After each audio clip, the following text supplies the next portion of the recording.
All right, so you know how this works on the deep dive. You give us the interesting stuff and we dig in, right? Yeah. And today we are going to get into how to become a people magnet. 62 strategies in this book, so... That was a lot. That's a lot, yeah. It's by Marc Reklau. And, this is more than just a list. Right. You want to find the stuff that you can actually use to be more influential in a good way, you know? Not trying to trick people or anything. Exactly. Reklau's got a really practical approach. He focuses a lot on habits and how to actually make changes in your life. Mm-hmm. So, jumping right in the first chapter, he gets into human nature. Yes. And he says something kind of interesting right off the bat. People are mainly interested in themselves. Mm-hmm. Now, that might sound kind of selfish at first, but it's not really meant as a criticism. No. It's just kind of a reality check, right? Yeah, it's like a basic human thing. No matter who you're talking to, their main focus is always going to be on their own world, like their own concerns and stuff. Yeah. It's like when you're in a conversation, you're listening to someone, but in the back of your mind, you're kind of relating everything back to yourself. Oh, totally. So it's not cynical to realize this, Yeah, because it's actually going to make you better at dealing with people. Because when you realize that someone is mainly interested in themselves, you can kind of tailor your communication to make it work for them. Exactly. You're basically answering their unspoken question, what's in it for me?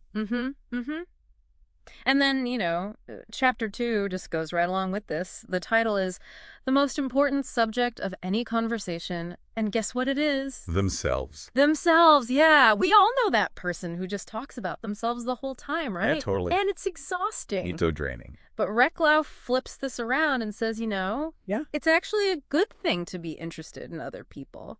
When someone's genuinely curious about you, it makes you feel good, right? Absolutely. Like they're asking questions, they're listening. Yeah. That's what builds a connection. And he gives us a trick here. He says, use you and your a lot more in your conversations. So instead of saying, I had a bad day, you might say, how was your day? Yeah. Simple change, but it makes a difference. Yeah. Just shifts the focus, It's subtle, but it works. So we know people are interested in themselves. They love to talk about themselves. And then chapter 3 takes this even further. It's called Make People Feel Important. And that seems like a huge motivator, right? Well, huge. Reklau says it's a basic human need to feel like you matter, like you're valued, you're appreciated. Yeah. And that drives so much of what we do. So it's not about fake compliments or anything, Right. It's about really making someone feel special and seen. Yeah.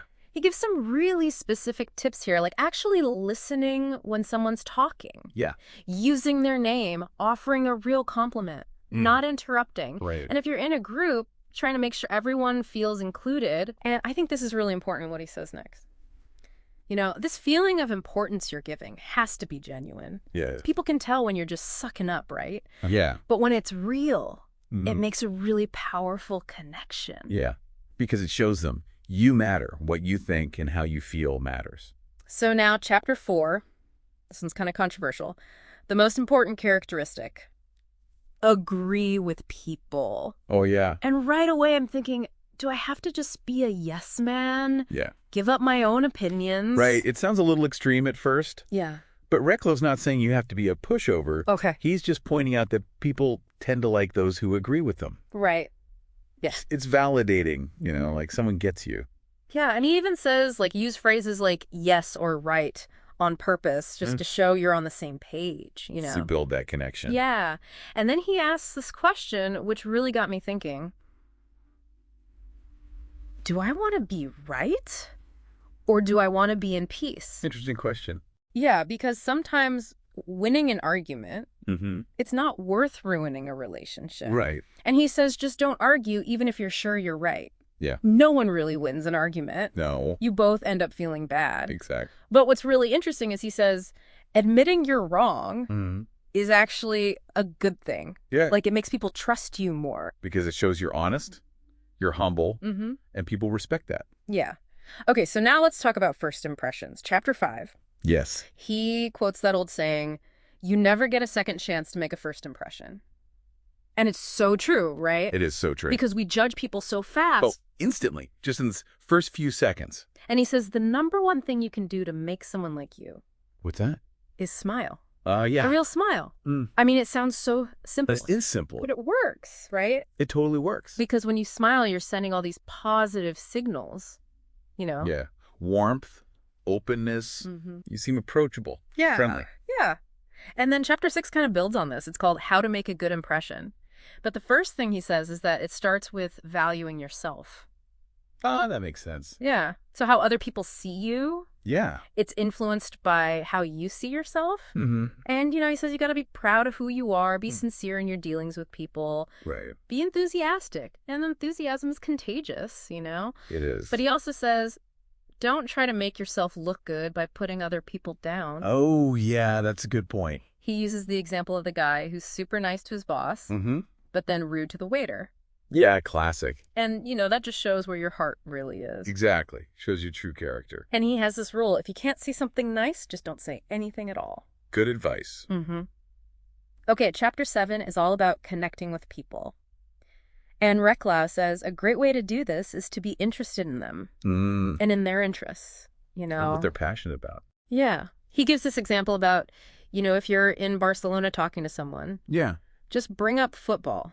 Ah, good common ground. Yeah, because everyone there loves football. Sure. But it's about finding that shared interest, Right, like that point of connection. Yeah. And he says these days it's so easy to find out what someone's interested in. Oh, yeah. Social media and everything. Social media stalking. Well, yeah. But, and this is important, you got to be sincere about it. Right. People can smell fake, Totally. Yeah. It has to be genuine curiosity. So chapter 8 is all about developing a good personality, and he breaks it down into 3 things. Okay, what are they? Acceptance, approval, and appreciation. Interesting. So acceptance is like accepting people for who they are, flaws and all. Yeah. Don't try to change them. Right. Approval is about finding something you like about everyone you meet and, acknowledging that. Yeah. And then appreciation is just showing that you value someone. Like being on time for meetings and thank you, just making them feel seen. So accept, approve, appreciate. I like that. Yeah, it's good stuff. So chapter 9 is really important. This is about influence. Okay. And the title is, It's What They Want, Not What You Want. And this is a big shift in thinking, It is. It's putting yourself in the other person's shoes. Yeah, and he uses this analogy about fishing. Oh, yeah. I like analogies. Yeah, it's Dale Carnegie. He says you don't use strawberries for bait. Right. Even if you like strawberries, you use worms because that's what the fish want. Yeah, you got to speak their language. Exactly. What are they hungry for? Yeah. So to be influential, you have to figure out what the other person wants and then show them how they can get it by doing what you want them to do. Interesting. Yeah, and he gives examples for like salespeople, leaders, spouses. Everyone's motivated by something. Security, recognition, feeling understood. So once you understand what they want, you can tailor your communication to that. It makes so much sense. Yeah. And it's not about ignoring your own needs. Right. It's about finding that win-win. Yeah. And then chapter 10 is about a really important skill for understanding what people want. Active listening. Oh, yeah. Active listening's huge. Yeah. Reklau says it's key to becoming a people magnet. And he makes this point that the better you listen, the smarter you seem. That's interesting. Yeah. And people will want to talk to you more. Because everyone loves a good listener. Yeah. They're so rare. True. And when you really listen to someone, you're giving them the chance to hear their own thoughts and feelings out loud. Yeah. And that's really validating. It is. He gives us some concrete steps for active listening, like give your full attention, use body language, eye contact, nodding. Leaning in. Yeah. Ask open-ended questions so they can elaborate, but also quiet your own mind, Oh, yeah. Don't just be waiting for your turn to speak. Yeah, don't interrupt and try not to change the subject abruptly. Right. He even says, ask permission before you give advice. Interesting. Yeah. It's about really being present in the conversation, not just thinking about what you're going to say next. Right. Okay, so chapter 11 is about becoming an influencer.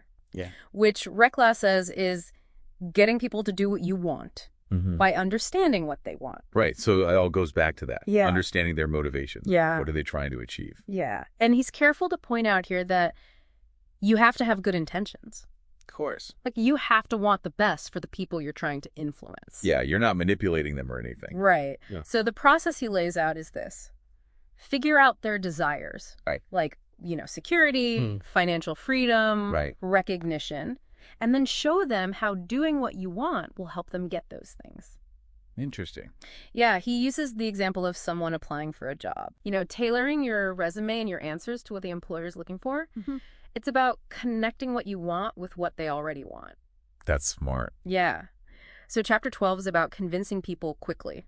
Okay. And Reklau says people are pretty skeptical these days. Oh, yeah. So you got to build trust fast. Right. And he says you do that by being enthusiastic, showing integrity, having the knowledge and expertise. Proving you know what you're talking about. Right. And a really good technique, he mentions, is using third-party validation. Oh, that's interesting. Yeah, so like quoting statistics, citing sources, sharing success stories. So it's not just you saying it. Yeah, it adds credibility. So chapter 13 is all about getting people to say yes. Okay. And Reklau says it's not really about luck. Right. It's about technique. He has these 4 strategies. What are they? First, you got to clearly say what's in it for them if they say yes. Right. Give them a reason. Yeah. Second, early on in the conversation, ask questions that will get them saying yes. Oh, interesting. Like, do you value happiness? Do you want to be independent, worry-free? So you're getting them in a yes mindset. Yeah, exactly. And then third, give them a choice between 2 yeses. Oh, okay. So do you want to go out Friday or Saturday? Would you prefer the red or the blue one? Right. When can you start? Monday or Tuesday? So you're steering them toward what you want. Yeah, but they still feel like they have a choice. I like it. And then the 4th strategy is just expect people to say yes. So it's about your own mindset. Exactly. If you believe it, they're more likely to believe it too. Okay. That makes sense. Okay, chapter 14 is short and sweet. Talk less. Do more. And this is all about actions speaking louder than words. Right. He says, don't just talk a big game, you got to deliver. Totally. Because when you break promises, it damages your reputation. And it hurts your self-esteem too. Yeah, you start to doubt yourself. So be reliable, be dependable, do what you say you're going to do. Good advice. All right. Chapter 15 is about respecting other people's opinions. Okay. And this is so important these days. It is. Everyone's so divided. Yeah. And he says, don't try to prove someone wrong directly. Oh, right. That just makes them defensive. He says, start by admitting that you could be wrong. Okay. Like, I might be wrong, but let's look at this. So you're not being confrontational. Yeah. He says, be diplomatic, be courteous, show respect for their viewpoint. Right. And that's actually how you influence people. Interesting. It's not about attacking their ideas. Yeah. And he makes this really good point, too. When you're willing to admit you're wrong, it encourages the other person to be more open-minded, too. They see you're willing to listen. Yeah, exactly. It's about connecting, Right. Not winning. So chapter 16 gets really personal. Be authentic. Be transparent. Be you. I like that. Yeah. He says, you gotta be real in your interactions with people. Don't put on a fake persona. No. Don't try to be someone you're not. Right. He says that comes from low self-esteem. Wow. Trying to please everyone. Yeah. But he says, express your real thoughts and feelings, respectfully, of course. Right. But honesty ultimately leads to stronger connections. Makes sense. Yeah.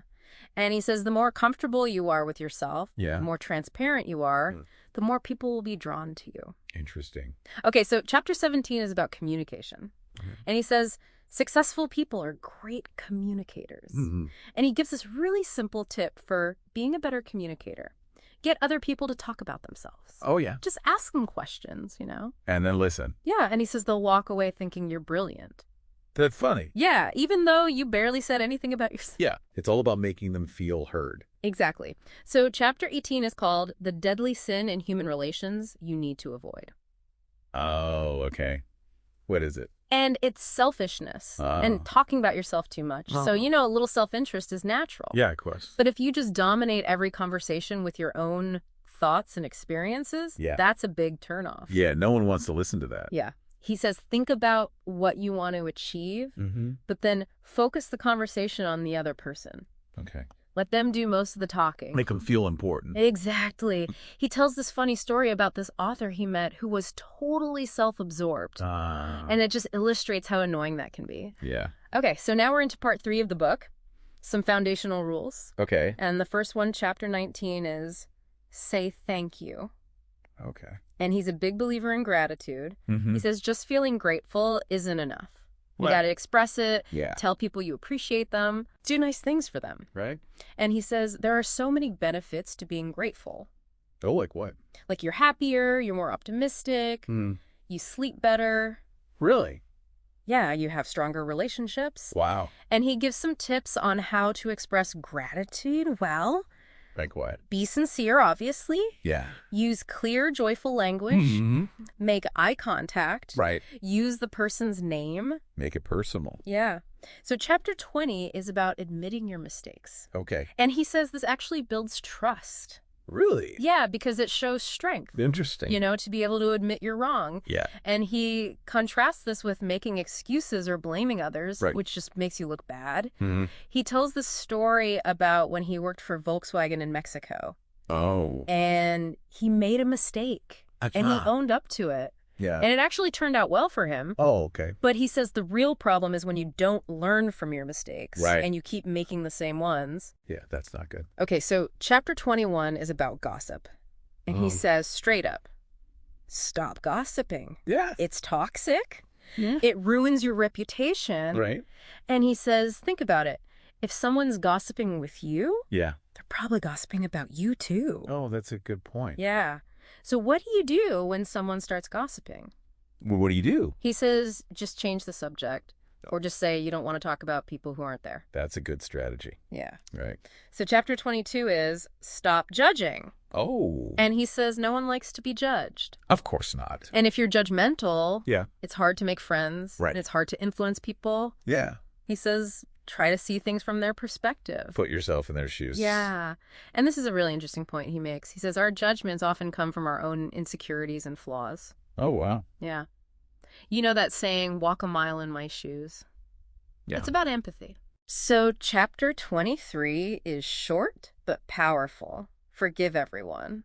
Wow. He says holding on to resentment, Yeah. it just makes you miserable. It does. And it makes you unpleasant to be around. Right. So let go of past hurts Mm-hmm. for your own sake. And for the sake of your relationship. Exactly. Okay, chapter 24 is about keeping your word. Okay. And he says broken promises destroy trust. Of course. And trust is the foundation of any relationship. Right. He also says that when you're dishonest, Yeah. it actually hurts your own self-esteem. Ah. Because you know you're not being true to yourself. Yeah. So he gives this advice, don't make promises you can't keep. Right. Over-deliver on your commitments. Mm-hmm. Be truthful. Don't play games with people's emotions. Don't see things just to impress. Yeah. And he says it's better to under-promise and over-deliver. And to overpromise and underdeliver. Right, exactly. So chapter 25 is about the golden rule. Ah, the golden rule. Yeah. Treat others as you would like to be treated. That's a classic. Yeah. And he says this has brought him so much joy and it's helped him build so many positive relationships. It makes sense. And he says, you know, give compliments if you want to receive them. Right. Show appreciation if you want to be appreciated. Right. And he says even small acts of courtesy go a long way. Like Yeah. saying, I'm sorry to trouble you, or could you be so kind as to... Yeah. He tells this story about the price of coffee Wow. and how just being polite got him a discount. Wow. Yeah. Okay, chapter 26 is remember people's names. Okay. And he says a person's name Yeah. is like the most important word to them. It's so connected to their identity. Yeah. And you know, I'm terrible with names, Me too. but he says you got to really focus when you're introduced. Yeah. Repeat the name Mhm. and then use it a lot in conversation. Okay. It makes people feel good. It does. Makes you feel seen. Yeah. Okay, so chapter 27 is avoid arguments. Okay. He says no one really wins an argument. You both end up feeling bad. Yeah. Your dignity gets bruised. Yeah. And arguing rarely changes anyone's mind. Right. He says if someone wants to argue with you, Yeah. just agree with them. Really? Just like give in. Yeah, he says it disarms them. Oh, that's interesting. Yeah. And he says avoiding arguments is a sign of strength. Not weakness. Yeah. But he does give some tips on how to handle disagreements. Look what. Control your temper. Yeah. Listen to their perspective. Mm-hmm. Find common ground. Right. Apologize for your mistakes. Okay. And really study the other person's ideas. Mm-hmm. He says, ask yourself, could they be right? Yeah. And what good will my reaction do? Good questions. So now we're in part 4. Lead by example. Yeah, and chapter 28 is about praise and acknowledgement. Okay. He says, everyone needs this. Yeah. It makes you feel good. It does. It boosts morale, Mm-hmm. increases motivation, Right. improves productivity. Wow. But he says it has to be sincere. Oh, yeah. Don't just throw around empty compliments. Right. And he says praise behavior, Mm-hmm. not the person. Okay. So, like, I really appreciate how you handled that situation Yeah. instead of, you're such a great person. Makes sense. Yeah. And he says praise benefits both the giver and the receiver. Oh, how so? Well, the receiver feels valued, Mm-hmm. and the giver feels connected and positive. Ah, He says, make it a habit to say something nice to at least 3 people every day. I like that. Okay, so chapter 29 is show everyone kindness and respect. Yeah. He says everyone deserves this, no Mhm. matter who they are, Right. what they've done. Yeah. He says don't judge people prematurely. Mm. You can learn something from everyone. That's true. And he acknowledges that sometimes people won't be kind back to you. Right. But he says just keep being kind anyway. Wow. He tells this great story about a waiter at Disney World who was dealing with this really rude customer. Uh-oh. And instead of getting upset, Yeah. he just got nicer. Yeah. Yeah, and it totally disarmed the guy. Wow. It's about leading with empathy, and believing that everyone has worth. Okay. So chapter 30 is don't give direct orders. Be more subtle. Interesting. Yeah. He says people don't like being bossed around, Of course not. but they respond well to suggestions and questions. Okay. So instead of saying, do this, Yeah. you might say, have you considered this? Yeah. Or what if we tried this? So you're giving them options, Yeah. leading them to the answer you want. Exactly. He says give people the chance to figure things out on their own and learn from their mistakes. Yeah. It makes them feel more valued. It does. Okay, so chapter 31 is about believing in people's potential. He says when people are underperforming, Yeah. don't just come down on them. Right. Have a heart-to-heart. Mhm. Ask how you can help. Right. He talks about the Pygmalion effect. What's that? It's the idea that our beliefs about someone can actually influence their performance. Oh, wow. He quotes Goethe, who said, treat people as if they were what they ought to be, and you help them to become what they are capable of being. Like that. Yeah. And he talks about that famous experiment where they told teachers that certain students were gifted, Oh, yeah, I've heard of that. and those students actually ended up doing better. Wow. Just because of the teacher's expectation. Yeah. He says when you believe in people, Mm-hmm. they respect you. Yeah. They trust you. Right. And they're more likely to live up to your expectations. That's powerful.